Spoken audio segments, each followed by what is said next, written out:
જ્યારે કોઈક બીજી શાળાઓના કોઈને કોઈ શિક્ષકો મળે એટલે મને એવું પૂછે છે ખરા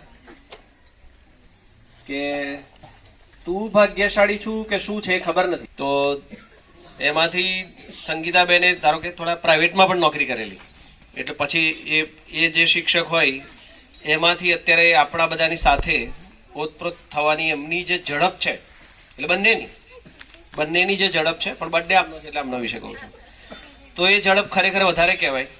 નહીતર આ જ જગ્યા પર આવવા માટે મારે ગોપાલને 100-200 એટલી લડાઈઓ થઈ હશે, કદાચ એનાથી વધારે થઈ હશે. દર વર્ષે 10 લડાઈ કોમન હોય.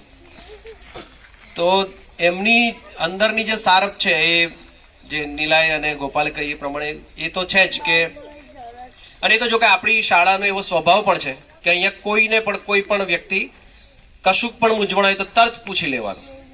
તો એમનું પણ એવું જ પૂછી લેવાનું છે. તો આ જે સારપ છે એ જળવાયેલી રહે અને જીવનમાં જે મજા અત્યારે આપણને બધાને આવી રહી છે એવી ને એવી મજા આપણી હંમેશા રહે. એમની એક ફરિયાદ છે મારા માટેની, તો એ ફરિયાદ હવે આજે બર્થડે છે તો કહી દઉં છું. એટલે આમ તો નેહાની પણ હોઈ શકે અને બધાની હોઈ શકે કે આપણે સરસ ભાષા વિશેની એક ટ્રેનિંગ કરવી છે.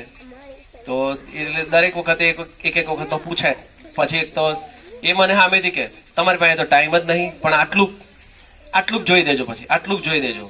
તો આજે જન્મદિવસે મારે કોઈ ગિફ્ટ આપવાની એવી આપવી છે, એટલે તમારા લીધે બધાને ફાયદો થઈ જાય કે આપણે ઓછામાં ઓછા એકાદ અઠવાડિયામાં એવી 2-1 કલાક માટે વ્યવસ્થિત બેસી અને ભાષા વિશેની વાતો કરી લઈશું.